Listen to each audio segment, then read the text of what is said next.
And we're live.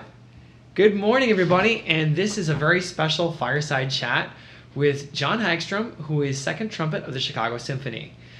John, good morning and happy Memorial Day. Thank you very much, and happy Memorial Day to you too. Excellent. I wanted to start off this fireside chat with a recording that you made of a very special Memorial Day piece that you played many times when you were principal trumpet of the President's Own Marine Band in Washington, D.C. I was wondering if we could go ahead and play the video of taps. Please do. Absolutely.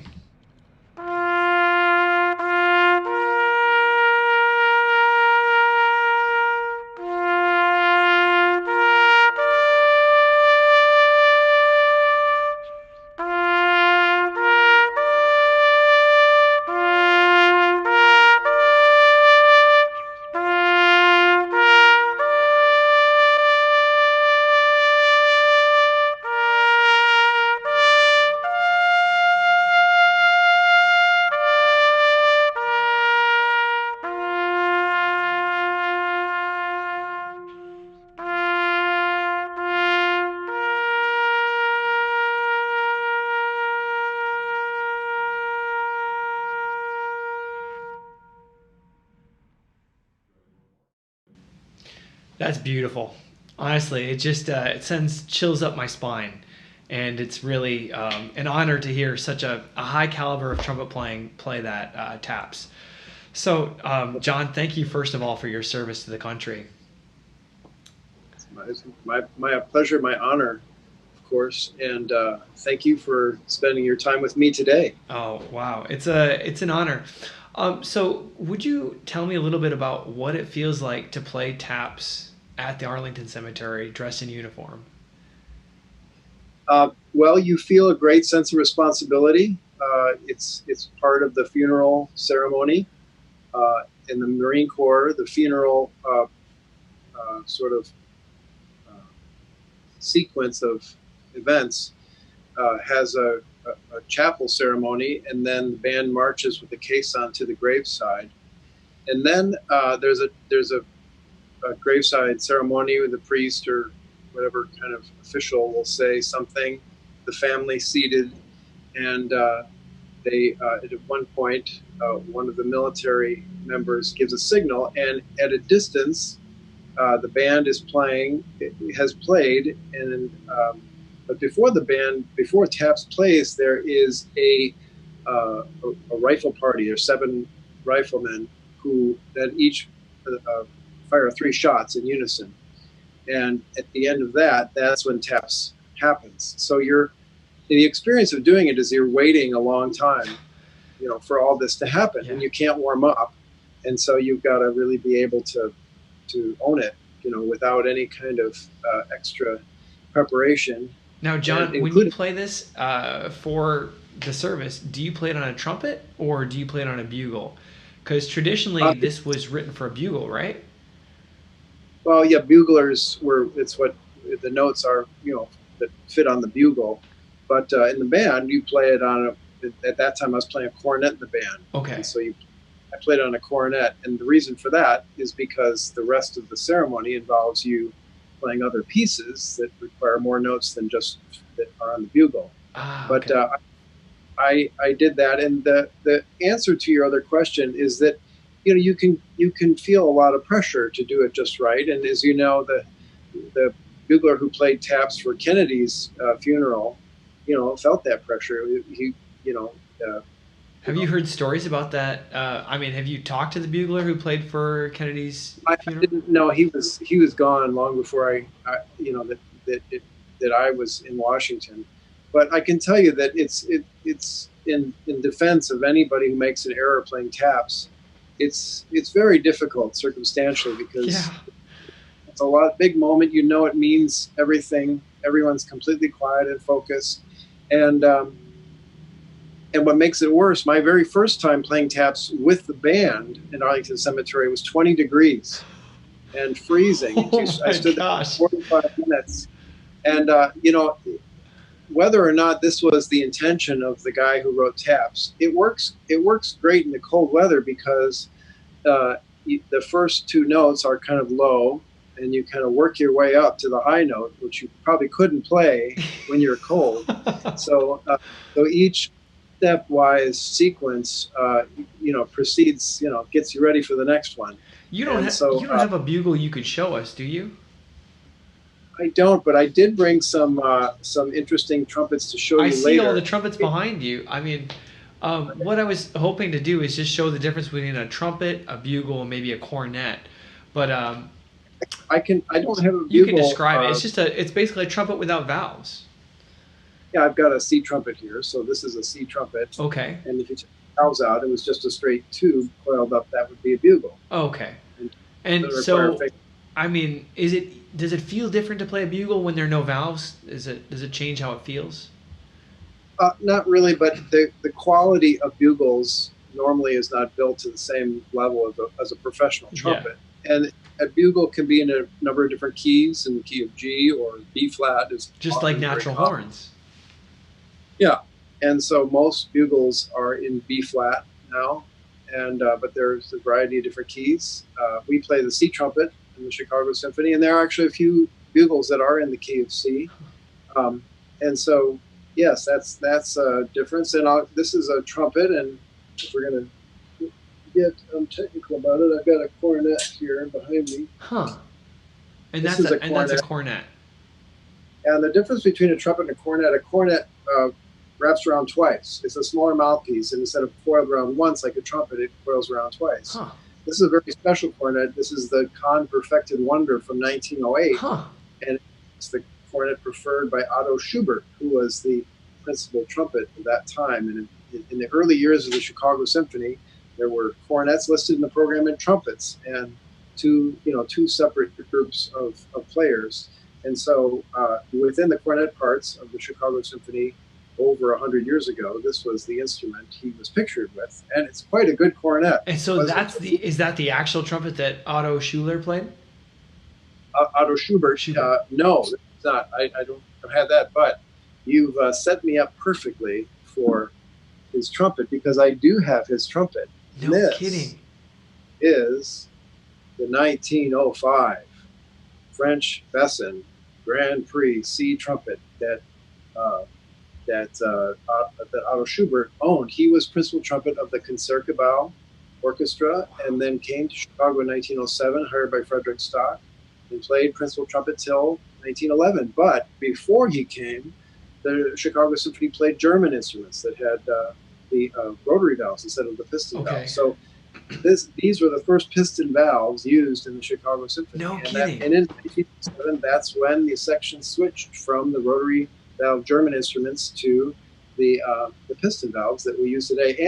And Otto Schubert played a C trumpet, which is, everyone thinks, oh, it was Herseth who brought the C trumpet. He certainly did. They had, a couple decades of B-flat trumpets before Herseth showed up. But the actual first occurrence of C trumpet in the Chicago Symphony was in 1907 with this trumpet. So unbelievable. What a piece of history. I mean, and especially, it's so fitting that a member of the Chicago Symphony trumpet section has the first piston valve trumpet. Is that one of the first piston valve trumpets that was played in an American orchestra, do you think? No, that's not true. But see, the Chicago Symphony is a German orchestra. Mainly immigrants that make it up in its early history. So the piston valve is more of a French kind of influence. And so in that the early players of the orchestra were from Germany, immigrants. They played the German instruments, but the French, the piston designs were so much better in terms of allowing players to play more accurately with greater endurance and with greater facility. And nuance too, right? It was an easy switch in terms of what would be better. But still, there's clearly a long-standing tradition, and we play both the German and the piston instruments now because the different kinds of repertoire sound better one to the other. So that's part of our. Having played in Berlin, they mostly play. I would say almost exclusively played the German trumpets, the rotary trumpets. Would you have one of those you could show us? Sure. Matter of fact, I will get one that but I can tell from experience that the rotary trumpets that I heard in the Berlin Philharmonic had such a sweet, just really rich, sound. And I mean, it's just different. I mean, I can't explain. It's not so kind of like pointed, but it's more, like kind of round. And then it's a more rounded sound. This is a trumpet built by Heckel. Like the bassoon. Bassoons, the same No family, kidding. not the same. Yeah, and so Friedrich Auen Heckel built trumpets, and with him along with Schmidt. I've heard of course, the Schmidt horns. Yeah, absolutely. And in the first Chicago Symphony Trumpet section, a guy named Albert Ulrich had a Schmidt trumpet, which we still have today, and it's actually behind me to my far left, which you can't see inside the frame, but it plays very well, but it has exactly the qualities you described. It's a warmer, more rounded, weightier sound, which fits very well in the German repertoire because that was the sound. Such as Bruckner, Brahms. Yeah, Beethoven and Mendelssohn. Those kinds of composers, the kind of trumpet parts they write fit very well with the German instruments. Wow. So yes, I was going to save that for later, but you got me into instruments right away. And as you can probably suspect, I collect trumpets, and but not just for just to have them, because each of them has a voice and has something to teach me. And the history, fortunately, comes right back alive, and we can, in some ways, have a little conversation with our predecessors or someone who cared enough to make something excellent. And that's a big part of what we do in the Chicago Symphony, as you know. Absolutely. I mean, that's a perfect segue for the tradition of brass playing in the Chicago Symphony. I mean, how would you characterize the style of the Chicago Symphony brass section? Well, everybody, but many people equate Chicago Symphony brass sound with something that's loud. And sometimes then there has been, years of CSO brass, which was extremely loud and still is extremely loud. And so there's a muscularity to it. So that tends to be a popular notion, which has truth. But I think, the emphasis on CSO brass is really a symptom of the quality and sort of nth degree of effort and commitment of the entire orchestra. Yes. And that has to do with the kind of cultural tradition of the players, giving their very best without having to be asked. And sometimes there's not, and for many years, there were not protections for the players. So if they weren't doing that, they were dismissed. Wow, that's a lot of pressure. I mean, can you imagine? Like, it just seems like, in those days, I mean, what I've heard is like, that story about Bud Herseth playing Also Sprach. And I believe, I don't know if it's true or not, but the story is that he was playing, the orchestra was playing Also Sprach, and it has that famous trumpet excerpt, dum ba dum ba. And Dr. Reiner, went over that passage again and again. And then about the fifth or sixth time that happened, then Mr. Herseth put his trumpet down and said, "I'm not going to miss. You can do this as many times as you want, but I'm not going to miss it." Well, that's a great story. And it is... whether the specifics were exactly that or something else, it illustrates the fact that Reiner had high expectations. Yes. And if you weren't up to it, he would let you know that he was aware of that. But Herseth himself would tell me that he thought Reiner got a little bit of a bad rap. Really? He said, Reiner, what Reiner wanted was that you were trying your best all the time. And then, as now, there are players who just do the bare minimum. They show up and they don't know their part, and it's just kind of who's going to make me kind of attitude. But I feel like that's in the Chicago Symphony. That's not the norm. I mean, I honestly can't think of like anyone in the Chicago Symphony that's like that. And it seems like the Chicago Symphony is one of those orchestras where everyone really cares and everyone brings 150%. Right. And right. And I agree with you in the moments of the concert, I think the CSO is unique in that we'll do whatever it takes. But there are increments, as you surely know, of As with any organization, like a right, and it's baseball yeah, team, the Yankees right, down to the the AAA Mud Hens. yeah, it's human nature. If you get 100 people together, a couple of them are not going to be as motivated as the others, and Yeah. that's natural. And it's actually, it's you could say, well, we've got to get it 100%. Well, in some ways, the fact that it's not 100%, but can still be so moving, so transcendent, it's transformational, uh, is an endorsement for how powerful the art form really is. Yes. That without a unanimity, you can still change people's lives. Wow. And through, if you think about, any sort of team of craftsmen, not every one of them is painting your house like it was their own house, and yet they're good enough at it that it makes you into an idyllic kind of residence. And so, in some way, the CSO is sort of constructing you this palace of your mind. And if every you need enough of the workers and architecture and a plan so that it gets done and gets done well, within the codes and the law. And when it is, you can live in it. And that's the way it always is. That's how humans are. And yet humans have invented this mechanism, this constructed kind of team of a symphony orchestra that sort of launders out the sort of partial commitments and leaves us with something that can change your life. And I think you've done enough of these interviews that you've heard people say that, I heard, Dan Gingrich talks about how in 1969 he walked up the stairs and heard Mahler 2, and he said when he came down the stairs, he knew he had to do this for the rest of his life. There was no question in his mind that he'd found his calling, and it's that kind of a conversion that people have, if not to be players, but then to be consumers and to be really uplifted and create for themselves a very close and constant relationship with music. Because just like these trumpets, which have a kind of voice from the past, yes, the composers, there's a timelessness of emotional intelligence within the human mind.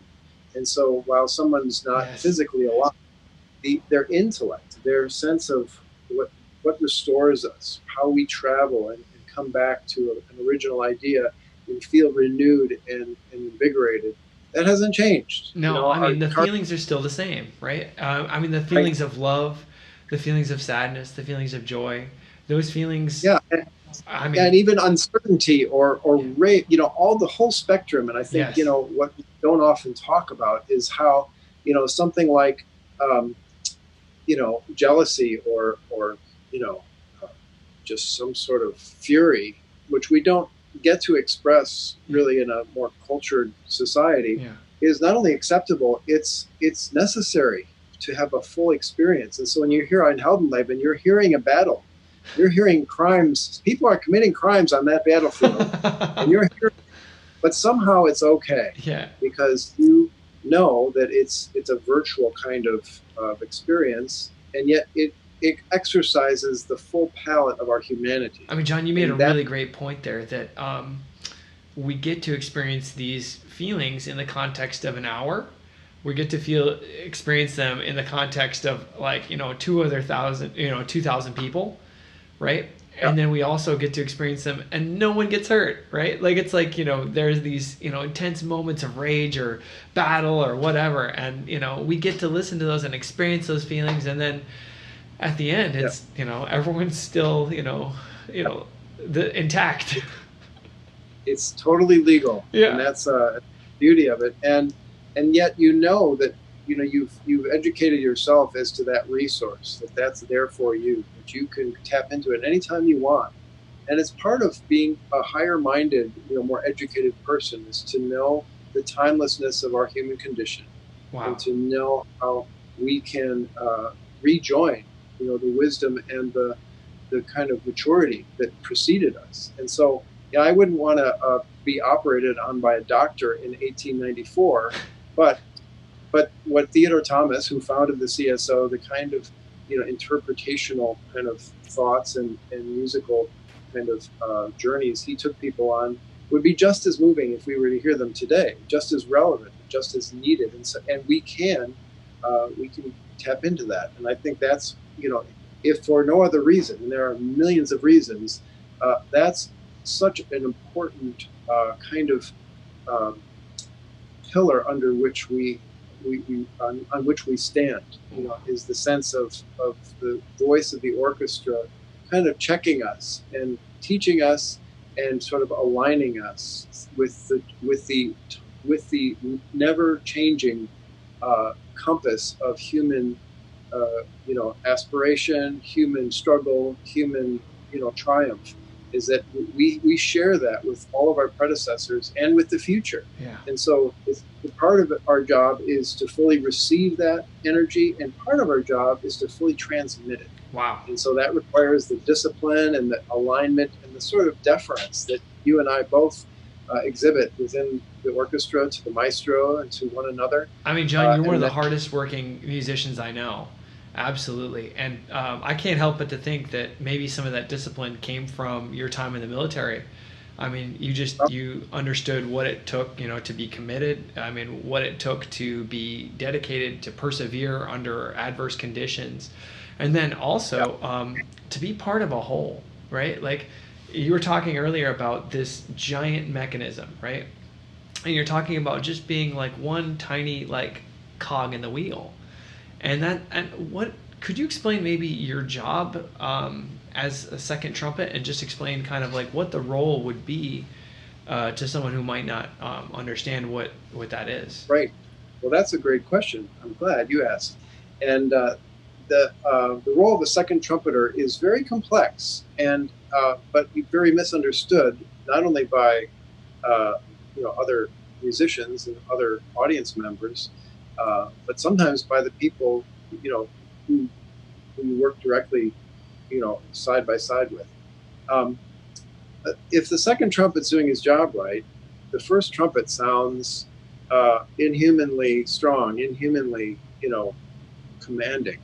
And so what you're doing, you're building your skill to be very perfectly aligned. Yes. And with that sort of time, the rhythmic alignment and the color alignment and the expressive alignment, what you do is you magnify. My job is not to lead, it's to follow, but you can follow, like if you ever read responsive reading in church where the congregation reads and the priest reads, like technically those people are following, and read they're supposed to, but it's not very good. Yeah. They wouldn't, no one's going to pay to hear that, are they? Yeah. Okay. So following is a pretty big category. So when following is absolutely perfected, when it's one and the same, and yet one of those people, someone is leading and someone is still following. And so my role is not to lead, but to magnify and to kind of legitimize and reinforce the leading voice. Wow. And when that happens, that voice is magnified and has more power to lead others. Huh. So if I'm canceling out the first trumpet player, he can't connect with you, and he can't, get the attention of the string section. And that could be something about the style or the pitch center or the shape of the phrase, and all of that gets broadcast and sort of received in a way that isn't spoken. We don't have a meeting about it, but it's sort of understood and acknowledged. Like, well, that's a good idea. That's a good phrasing. That makes sense. And we never had that kind of dialogue, and yet we absorb that kind of, dialect, if you will, and that is passed down. And so now we have a sort of, intergenerational kind of conduit, so that some of the traditions of the original players are still with us today. Wow. Such as what? Go ahead, I'm sorry. What are some of those traditions that have been passed down through the generations in the brass section? Well, I'll give you one example. Is the CSO, and the CSO brass was a very Germanic sound, so it was a very weighty, kind of darker color, and that still exists. We still do that very well, but over time things are added. When the C trumpet came with Herseth in 1948, he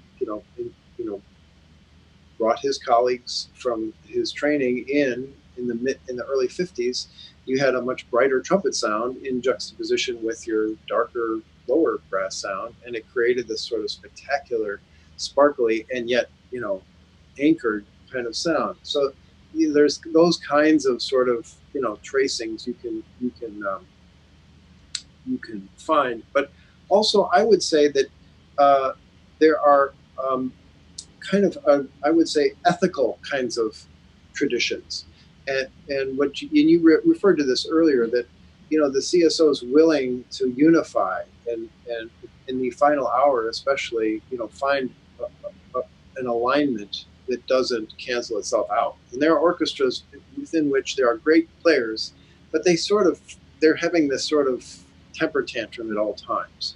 Everyone is so indulgent on their own that it becomes sort of chaotic in terms of, you can see that everybody is expressive, but does it really add up to anything?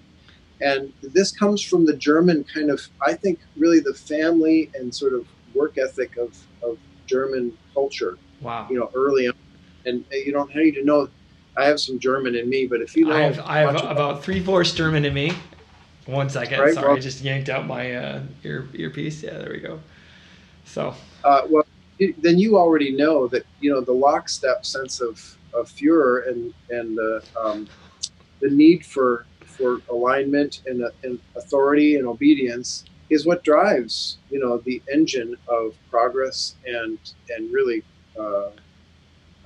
productivity. Well, I think it's an attention to detail, right? And I think it's a refinement of a process that already works, and the process of constantly wanting to refine and constantly, and I feel like there's a respect for the process, but also there's a big respect for tradition and a huge, work ethic, as well as, a big respect for family.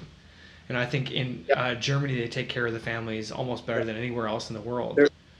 There's a hierarchy, and once you're in the family, there's a loyalty there. But you earn that.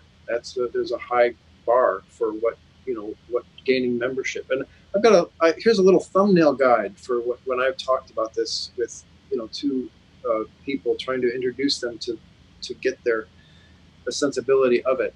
And I like, how did this happen? And so I see it in 3 distinct sort of stages, and it goes right back to Theodore Thomas, who was really like the Thomas Jefferson of American symphony orchestras. Yeah. He really invented a lot of the protocols because he was personally accountable himself, both financially and artistically, and he gave more than he got, but he still got a lot. Let's just back up. Theodore Thomas was the founder of the Chicago Symphony and maybe a couple other American orchestras, but he before that did a touring orchestra show of America. Was that connected with Barnum and Bailey, or was it was an orchestra that went? No. Okay, let me help you. The Theodore Thomas toured under his own name. Okay. The Theodore Thomas Orchestra, and because he was so committed, he created a kind of a gold standard that when you saw the Theodore Thomas Orchestra was in town, you knew it was going to be worth it. And so he had quite a following. Wow. And then Charles Fay, a local businessman, approached him in 1891, or at least by 1891, had convinced him to come to Chicago with a guaranteed budget. Wow. That you didn't have to worry about ticket sales to pay your orchestra, because that's what Thomas did. And if he didn't make it up, he would pay it himself. Yeah. So he got a lot of loyalty you can expect from his players, because they didn't have to worry. They played good concerts, and he would take care of the rest. Wow. Okay, now he didn't found any other orchestras, but he was engaged by Boston Symphony, New York Philharmonic, and in some ways he was disgusted, and he writes this in his autobiography. He was disgusted with the New York Philharmonic because they, another gig that came along that paid, a little bit more, and you'd come in and there'd be like a cello playing the second bassoon part, because he says that very directly. And so the idea of this sort of sovereignty and the level of complete attention was what he saw as the catalyst for greatness, and he got it with the Theodore Thomas Orchestra and with what was then called the Chicago Orchestra initially when he came here in 1891. And with that, he was transformational, because he not only transformed the group of players, but he transformed the audiences. The that the audiences were used to music as sort of a light entertainment and just sort of decorative stunts, as opposed to something more introspective. And he knew that this could be more meaningful. And here comes your Barnum and Bailey reference. Okay. This is which if people at home are going, what the heck is Cooper talking about? I know. I knew I heard it somewhere. I thought I did. You're right, and I'm gonna fill in the blank for you. Thank you. Theodore Thomas was born in 1835 in Germany. Came to America in 1845 with his family. He was just a street. His parents were city musicians. He did not come from privilege. He was self-made, which is another piece of his genius. In the early 1850s, in New York, there was enough of an audience that they could bring operatic stars, from Europe and do concerts, and make money on it. So P.T. Barnum did organize this with a singer named Jenny Lind, and the movie The Greatest Show on Earth, yes, with Hugh Jackman. That was a depiction of this whole scenario of what was happening, and it was dramatized, of course. But there's a point in the movie where he says, get me the cheapest musicians we can find, and we'll put on these concerts. Well, it turns out Theodore Thomas was one of the cheapest musicians he could find, and he was in that orchestra. No kidding. That accompanied those singers, and he writes about this in his autobiography. His autobiography, by the way, is only 107 pages. Okay. Okay. So it's a must read for any Chicago Symphony fan. Member or fan. And true confessions, I didn't read it till I was in the orchestra for 20 years. So shame on me. But as someone who's wishing he'd done it sooner, David, do it sooner. Okay, I'll do it. What? How do you know I haven't read it? I'm kidding. Yeah, I know. Because I'm telling you this. But here's the big finale of the story, which is where the CSO originates. If you want to, where's the moment and why this all happened at all? And Theodore Thomas talks about being in this orchestra and listening to the singers, and he was sort of converted. He realized in this moment that music wasn't just a circus act. That he'd been sort of a touring sort of virtuoso, traveling violinist that would, just set up little programs, and he wasn't very musical, but he was, technical. Wow. And suddenly he realized that the voice and the beautiful phrasing and the nuances, that's what made music meaningful. Wow. And that's what elevated the listener to something higher. And he had this vision then that this could be done with instruments, and we could unify that kind of expression within instruments playing together, and we could do the same for audiences as it was being done for him in that moment. Wow. And it was impressed upon him so clearly and deeply that he spent the rest of his life doing that. And frankly, technically, he died trying, because as you may know, Orchestra Hall was finished in December of 1904, and he relentlessly worked to get it set just right, and it was cold, and he got pneumonia and died in early 1905.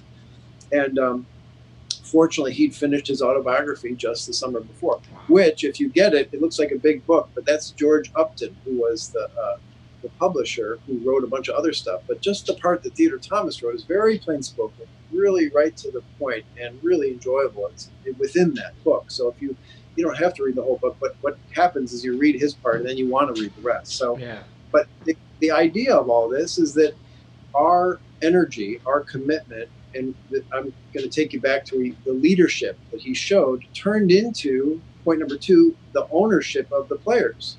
That the players saw, oh, I see what you're doing here. Yeah. Good idea. We're going to do it. We're buying into the family. Let's do this. It's that collective pride. Yeah, it's like you sort of see it. They see okay, I'm not just doing this because you're paying me. I see what you're trying to do. It makes sense. I'm in. Okay, and then Theodore Thomas dies, so he can't. They're not just following him with ownership; they have to have what I called stewardship. Yes. So they're taking it beyond, and so they just, instead of having some flamboyant conductor, they chose Frederick Stock, who was a mild-mannered violist. He was not a great conductor when he started, but they wanted him because they knew he would be a good steward of the values they had inherited from Theodore Thomas. And so we have this kind of lineage that where you've got this team of people who not only owned the idea, but they were committed to passing it forward. And it just happened in such a way that regenerated itself. Yeah. And I'll add one more piece to that, just as like, well, don't all orchestras kind of have that? Well, they do. I'm not taking away from other great traditions of committed musicians. But in 1919, the Civic Orchestra was created. Mm. And it was as much of anything as a response to World War I, where we didn't trust the Germans anymore, in case you didn't know. Oh, yeah. That's when my great-grandmother and her family stopped speaking German in the family. I mean, they used to speak German in the house, and then as soon as World War I happened, everyone stopped speaking German. Right. And CSO rehearsals were in German, and they had to stop speaking in German. Because no kidding. What are they talking about? And so Frederick Stock actually had to step down because he hadn't completed his citizenship. I mean, this was crazy. Wow. But the Civic Orchestra was started so that the Germans could train their protégés, and eventually their replacements could be of local nature and or of wherever they came from. They weren't just going to be a pipeline from Germany, which is pretty much what it had been. Wow. And so if you think about that process, now the new members of the orchestra are indebted to the older members. They're not just some new guy who comes in and doesn't give a crap about what happened before. They're having to buy in and study with, the guy who's in the orchestra. And then you may let him in, as someone retires or passes away. And so they're already kind of trained and understood about what this stands for. So that really elongates the level of, the memory, if you will, organizationally for the inception of, how this all mattered to begin with. And so it's a big answer, but it is the answer to how does the Chicago Symphony do, why is it any different? Mm-hmm. It's because it has this great kind of history that people pass on a sense of stewardship, not just ownership and not just leadership. And that's what, those are those shoulders we stand on. So you can say, oh, Farkas was so great, and Herseth this, and Jacobs that, and John Weicker, and Ray Still, and absolutely great players. Yeah. But there are great players in every orchestra you could point to, but it didn't catch fire the way it did the CSO because they didn't have the catalyst for group virtuosity the way we do and have. And so that's, in my study, because I wanted to know this too. It's like, what is because I grew up here. I'm from Elmhurst. Yeah, when was the first time you heard the Chicago Symphony? Like, how old were you when you? 1975. Okay. First was Hummel. My parents took me, and I just started, and I just knew that was really hard, and I couldn't do it. So Herseth was playing the Hummel trumpet concerto, and you heard him play that. Yeah. Wow. In E natural. And that was the first time I think he'd done it in E natural. It's normally done in E flat, so I didn't know anything about that, but I did know he was great. And we sat in the second to last row of the gallery on the right side. I can still tell you just about what seat it was.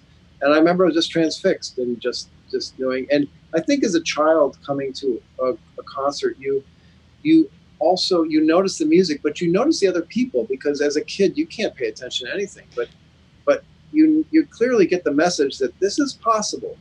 People are doing this, and there's something I'm probably missing here because the other people like it. And even in your little baby mind, you get it, that eventually this is what I should be doing, even if I can't do it now. That's a big part of education for children, is to see other people acting mature. Yeah. And that happens. If you think about adult behavior is part of the CSO experience. Nobody's getting up and throwing their popcorn or anything. It's very thoughtful, and it's receptive, and it's something that engenders some a better life. And I think that's I think people who out of the things that we do today, this is one of the few things where people are encouraged to stay seated for the entire duration of the piece. Right? They can get up and go between the pieces if they have to. And then also they're encouraged, not to check their phones, not to take pictures.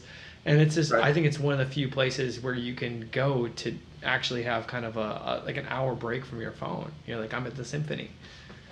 That's right. It's long form thinking. Yeah. If you think about it. Yeah. We can do everything in little pieces, and you can do a bunch of little chores, and it adds up to getting a lot done today.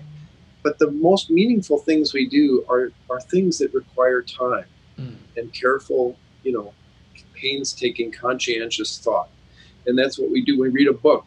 Someone writes a book because their idea has so much gravity that it can't be expressed in a pamphlet. Wow. And so we write a book. So when you see a book, you're like, well, clearly this is a lot of work and it means something. And if I commit to receiving it, I'm going to get a lot more than if someone just told me, quickly. Yeah. And so, we've come in our culture to see a time commitment as somehow as a disadvantage or somehow a loss of value.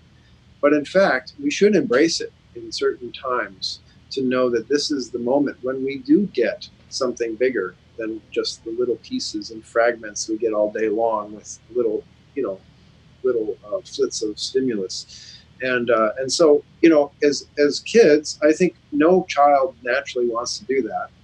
But in many ways, you're sort of forced to do it. You're immersed in it. And eventually you go from just being obedient to taking ownership of that because you get the idea. And so, I mean, that's what it's been for me because I'm just a goofy guy from the suburbs, right? But having apprenticed and been immersed in the language of what the orchestra does, there are levels of literacy in terms of absorbing not only just the beauty of any moment, but like, why does Mahler 9 feel so great at the end? Is because you were there for the whole time. Yes, absolutely. You can't tune in for the last 4 minutes and go, oh, it doesn't feel the same. No. And because you haven't committed that amount of your life to be ready for what that has to tell you. And that's metaphorical for a lot of things. And I think in many ways the orchestra tells us we can only sort of short circuit our lives to a certain point without losing our humanity. We can be productive. Wow. And this is why we wanted a symphony orchestra. Why did they want to bring the CSO? Why did they want to start it? Because Chicago was a transactional, economic boom. But why could it? And the people who knew that it could mean more, why this could be a more thoughtful city than just another city out west. And they knew a symphony orchestra would provide that resource, which it still provides today. And I think has never been more vital. Yeah, absolutely. I mean, especially in this time of uncertainty and, it seems like everyone I'll keep this for myself. I need something that's going to help inspire me and help lift me up, help me to, take me out of sometimes the day-to-day worries. And when I hear classical music, it does. I mean, it makes me feel better. It makes me dream. It shows me what's possible. From humanity, from a group of people. Yeah. There's a great sort of catchphrase. The medium is the message. And so like when we have, like for example, the invention of the map said that we could sort of capture distances and relative, spaces on paper. Wow. The time we could divide the time of the day. We didn't have to wait till it was sort of this time. We could know exactly what time it was. Yeah. Wow. So in the medium of the typewriter, so we could capture language and just type it out, without having to have this calligraphy that they once had. And anybody could if you weren't trained in calligraphy, you could still have your idea and write it down without looking illiterate. And so the symphony orchestra medium has a message too, which is what you're talking about, which is that, that our humanity is best expressed and best transmitted when we have a little bit of repose, when we're looking at, focusing on one thing and giving deference to an idea that here's the theme and now it develops and now it repeats and now it comes back. And that sense of receiving it without interruption is what gives us a higher understanding. It gives us wisdom and the voice of our own surety. And so the orchestra still gives that. And in many ways, it's at war with some of the other cultural influences that say, oh, you don't need that. Everything is, divisible into just a little of this, a little of that. And we never focus. And that's the average watch time on a YouTube video is about 2.5 minutes, right? Or 3 minutes. Right. They can't do it. So obviously it's great for the listener. It's great for a child too. I've been a great advocate for music education in the schools because the act of trying to become an accomplished musician gives you a sense of maturity that someone could say, you got to pay attention, you got to do this and you got to do that. And the kid's just trying not to get in trouble. But to become, accomplished on any instrument at any level requires the same things that they're yelling at you to do. Which pay attention and work on something every day and try, balance your emotions with your discipline and your creativity and your anticipation and your sort of prescriptive, kind of hopes of like, well, what if I tried it this way and if I did that? And by teaching students music, we're teaching them to be good human beings, right? Well, good. I mean, there's other ways to teach people that. It's not the exclusive way, but I think it's a very efficient way. Yeah. And it's also something that is time honored. It's enduring truth. Yeah. This has done the trick for a long time, and it still works. I can speak from experience that music for me has been one of those things I've come back to as a way to just feel like I have a purpose, and I feel like music has really kind of, in a sense, saved my life. That's right. I mean, it's a group. I mean, for me, I was always picked on as a kid, and so I think we all were, man. Seriously. All kind of nerdy, but and it's easy to, I wasn't great at sports, and so, the band was a group that sort of accepted me, and so that you could get in a lot of groups in that, but in that way that it also offered this sort of self-developmental kind of truth was great. And it's even if you're not going to become a professional musician, aspiring and working on an instrument is very restorative. The people who maintain their commitment to that always describe it as so valuable. And I'd say to kids, if you're playing football in high school, those are your last 4 years of football ever. Please don't play after that. It's bad for you. Yeah. But you can play, it's the first of 60 years of you playing the trumpet or the flute.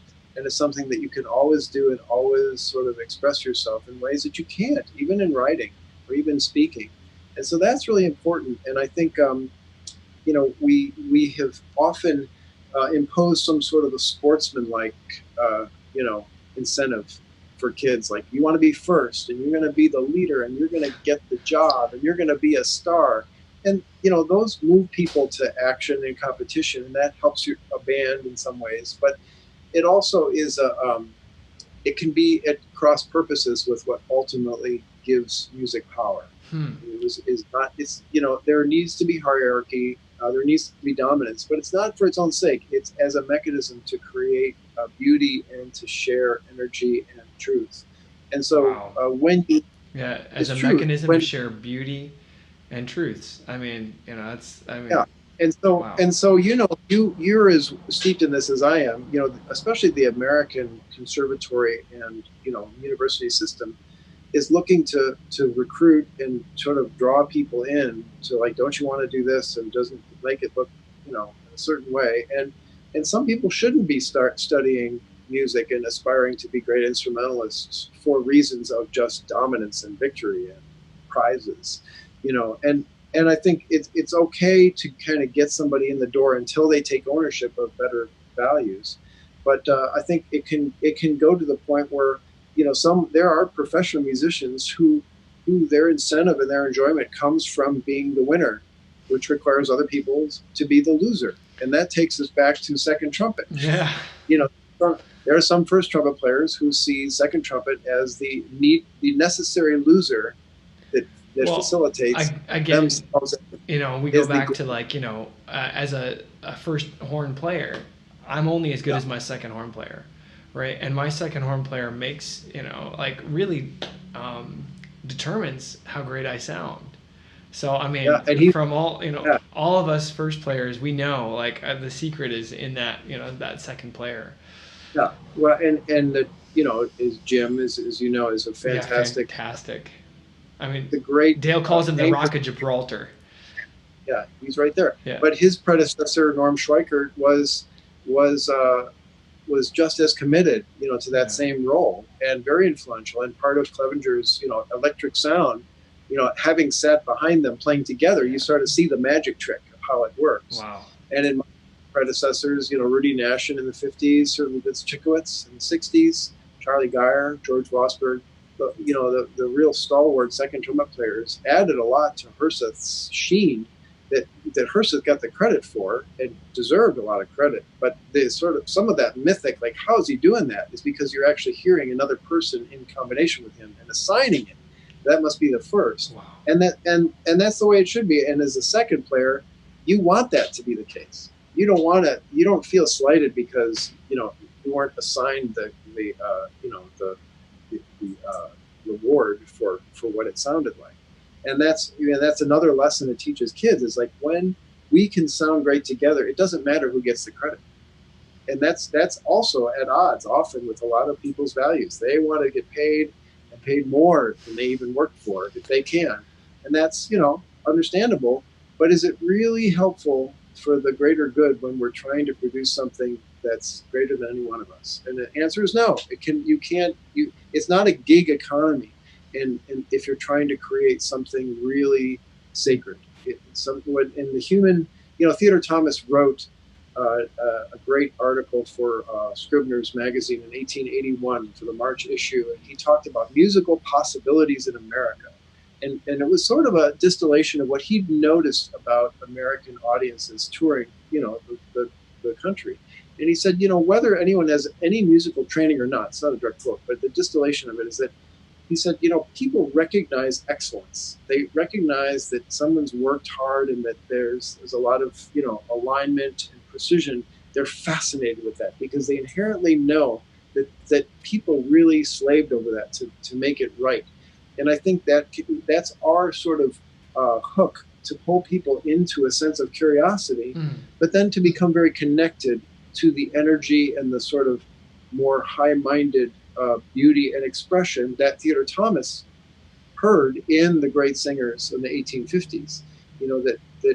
However you get in the door, as ambassadors for this journey, we need to move people to a sense of what is a higher experience. When are we transformed as opposed to merely entertained? So that's my next point is, what is this project that you're working on right now? Can you share a little bit about that, or do you want to wait to disclose it until? I mean, I'd love to hear about the project that you're working on currently, because it's this mind of what's going to persevere, right? What's gonna elevate like the listener, as opposed to merely entertain.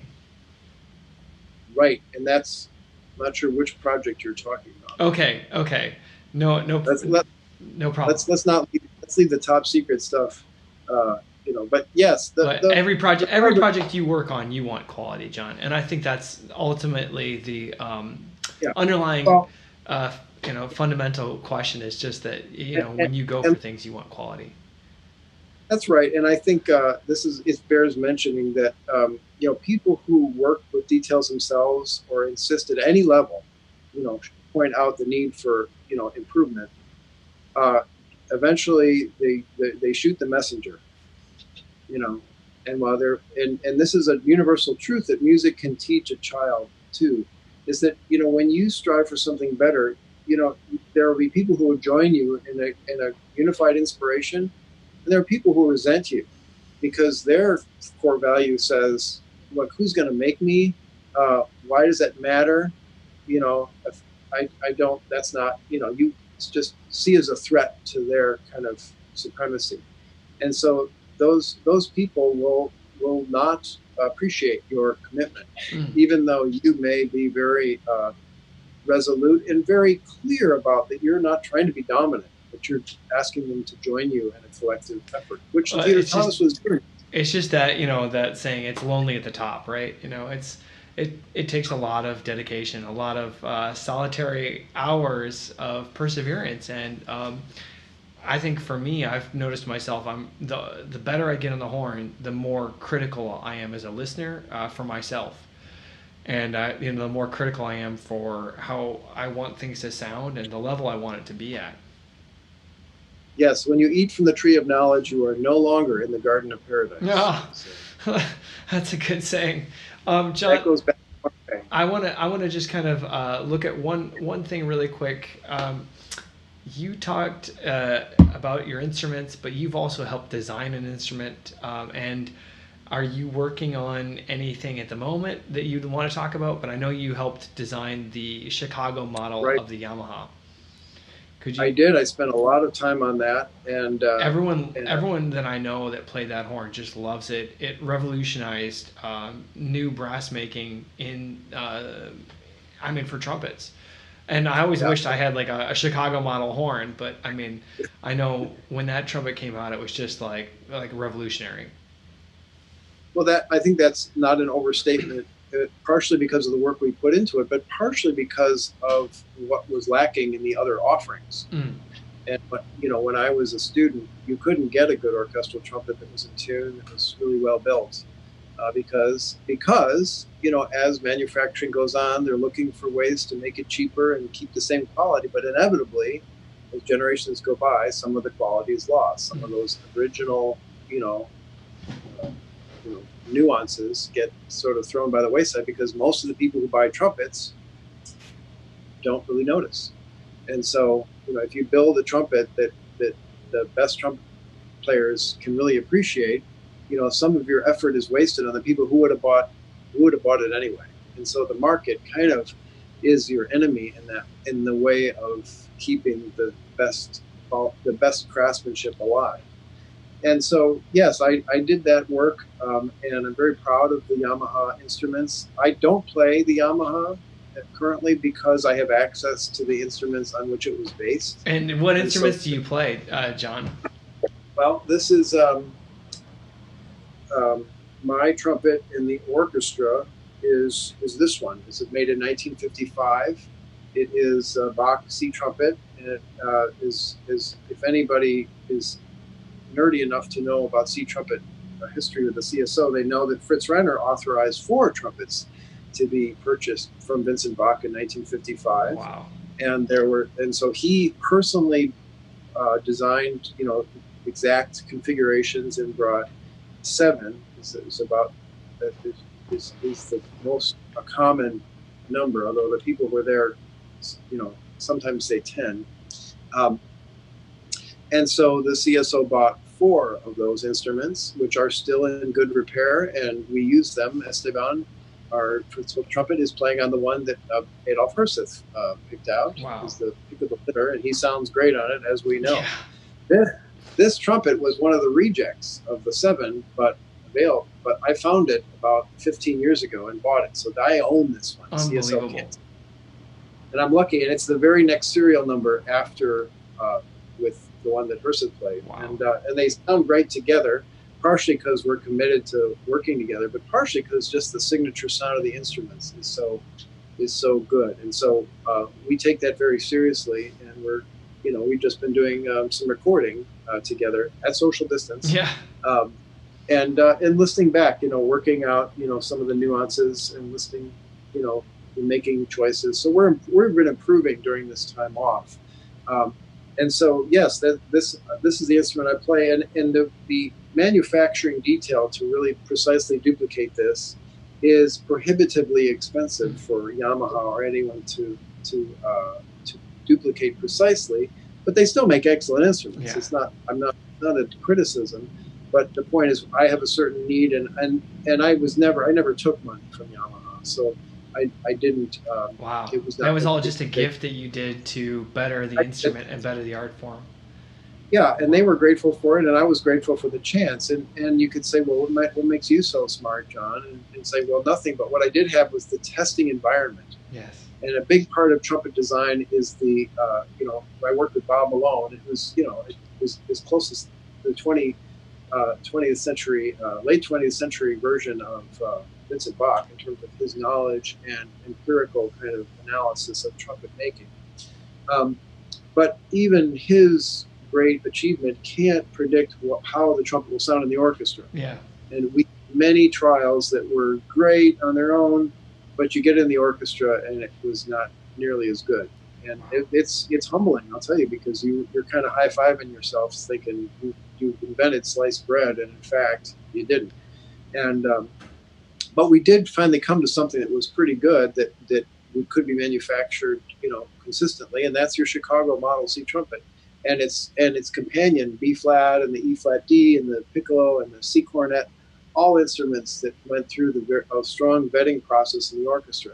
And the nearest thing I can, if someone doesn't know what this is like, it's like if you're looking for a beautiful tie that goes with your suit, and you can see the tie in the store, but until you really put it with the suit, it can be a horrible tie once you try to put it on, but you wouldn't know until you actually put it. So the orchestra is kind of like the suit, Yes. and the trumpet's like the tie. Oh, wow. And so they're all good tie. You can tell a lousy tie that you don't even have to, you don't even have to try that one on. That's junk.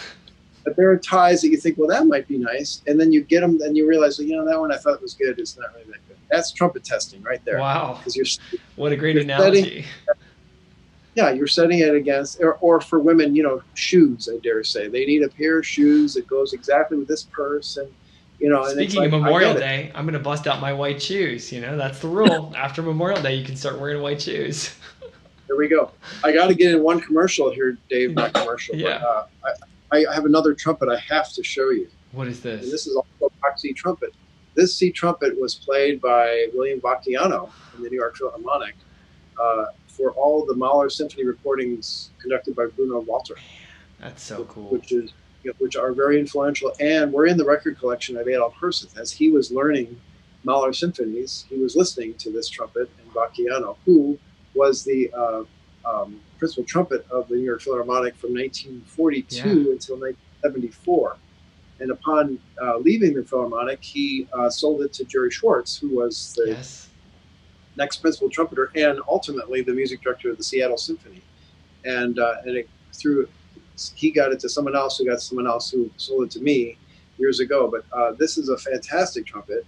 A smaller trumpet in its dimensions than what we play in the CSO, but is like the Schubert's Besson, is a beautiful voice. And what year was that built again, John? This particular trumpet was built in 1952. Wow! So it wasn't what original trumpet he played, but he was, he played it. I mean, for a good 30 years of his career, or 20 years, excuse me. Math. Yeah. Well, that's not. Yeah. So he started. This is not. I have to stand corrected. There's a different trumpet that on the Bruno Walter records, but he played this in the New York Philharmonic very notably, and for example, on the Bernstein Young People's concerts, and when he was playing C trumpet, he played this. He also played a D trumpet very notably, and I have that trumpet too, which is wow, what a piece of history. Wonderful. John, are you ever thinking about opening a museum or offering your collection to the public? I am. It's a long-term project, but I've also, as you may know, I put together some calendars some years ago to kind of share in brief, some of the important reasons why these instruments, need to be showcased. Wow. And the thing of it is, it's like any collector. People glaze over. They want to hear it for maybe 20 seconds, and then they get it, and they don't want to hear. So I'm very careful not to go into too much detail. Wow. But no, it's so fascinating for me. I love instruments and I love the history. John, just kind of wrapping things up, what lessons would you share with students? I mean, I know you love history. You're a devoted historian of the Chicago Symphony. If I've ever had any questions about what recording or who is that in a picture of the Chicago Symphony, I can always go to you to identify that or to answer those questions for me. But what lessons have you learned from studying history? That's a big question. So I'd love to hear more about the fact of resilience, because this orchestra has withstood 2 world wars, a Great Depression, a recession in the 80s, a recession in the 2000s, and now this pandemic. And how can we learn about resilience just by looking at the past? Well, I'll personalize it to both of us. When my first year in the orchestra was Dale Clevenger's 30th. And as you may know, when you have 30 years in the orchestra, they give you an award at a luncheon that's held every year. And then you get to give a speech. And so I was at Dale's speech in my first year. And I think one of the points he made that day bears repeating in the answer to your question. He spoke about how, the CSO is bigger than any one of us. And it sort of has that lesson to teach us, is that, people get in trouble when they think their life and their brand is superior to the energy and the values on which the orchestra stands. And that's true. You can look at it in specific instances where that's clearly has been shown to be the case. And so the answer that in more sort of concrete terms is that history teaches us that a cause that's greater than us, it helps to get us through any hard time ourselves. That we're not trying to be dominant. We're trying to be, just to serve a greater good and to work to the best we can. That's all we can do, and not to be the winner, and not to be, somehow victorious and sort of competing, but to contributing. Wow. And there's a big difference. Yeah. And I think that's what can I add? I think exactly, and I think a lot of educational, well-meaning educational experiences can mislead a student to presume something different, and sometimes something opposite. And so when the victory is taken from them, they immediately realize, well, then what's the point? Well, the point is that the point you had wasn't the point at all. And so, you're kind of in this time where we're kind of under economic and other kinds of duress. I think the thing to remember is that it's our own, inner voice that calms us, that no one can give us a check big enough and no one can, restore us. We have to do it for ourselves. And it's always been that way, but it can be camouflaged with the din of our societal, ruckus, if you will. And so this forces us to reconsider and to reveal to ourselves where the power comes from. Wow. And that for some people that's a religious higher power. For some people it's just the sense of sovereignty of their own inner strength. And to find that, if you haven't found that, it's very disquieting, because you imagine like, well, I don't even know what they're talking about. But in some ways that's what music can teach us. And especially for students who may be aspiring, they wanted to be a great trumpet player or violinist because they like the victory of it and the grandeur and aggrandizement of what may lay in store for them personally. That's a false target, but it was a sustainable target if the culture permitted. If the culture no longer permits it, we have to recalibrate our target to fit with what is available. And what is available is what's always been available. When CSC musicians were dirt poor in the 1920s and scrounging for everything they could get, they still had an orchestra that sounded good. How could that be?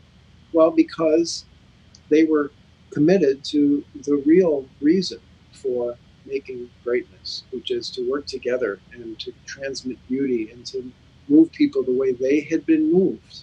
And that's what Theodore Thomas did. He was not a rich man at the end. He had periods where he was wealthy, but he some people would say he squandered his money, but he invested his money to pass on a legacy. And what a legacy it was. Wow. Because it not only transmitted, but it sort of reconstituted itself.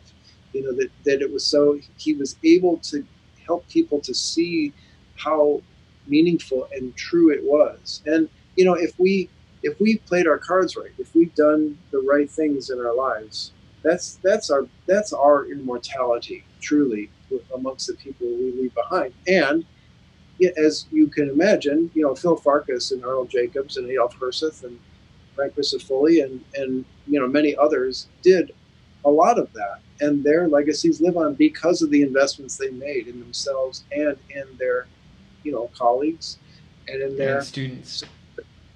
Yeah, exactly. And so we can pick nits about, well, is it really, do you need the breathing bag, or do you can just, and then there's things you could say about that, but the point is the spirit of Schulte had a great quote about Arnold Jacobs, is he's the rarest of jewels. And he says, a great virtuoso combined with a warm and generous personality. Wow. So it's Schulte also saying that virtuosi are often not warm and generous.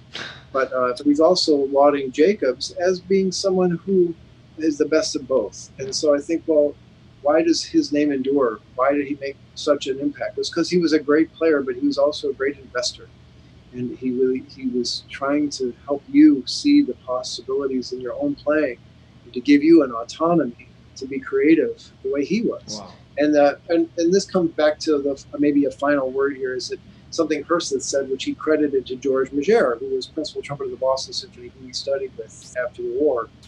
And in the phrase, it's a simple phrase. He says, "There are no great teachers, just great students." And you can mean different things to different people. I'll tell you what it means to me.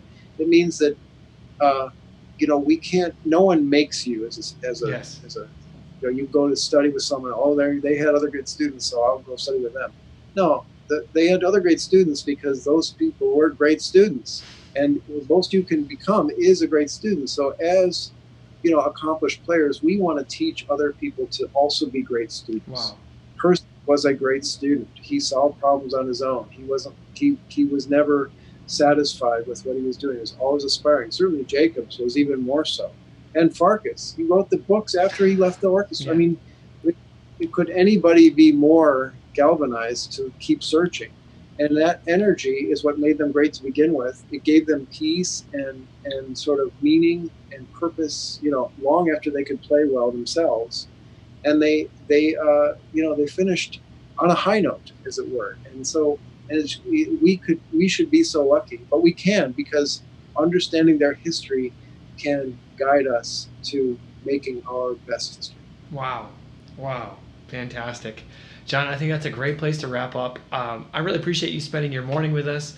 And again, happy Memorial Day. It's such a pleasure to talk to you and hear all about the history of the Chicago Symphony, hear your inspiring thoughts and views of the orchestra, where we've come from, and a lot of hope about where we're going. So thank you again for your time, and it's really great to have this conversation, to share this with the public. So thank you again.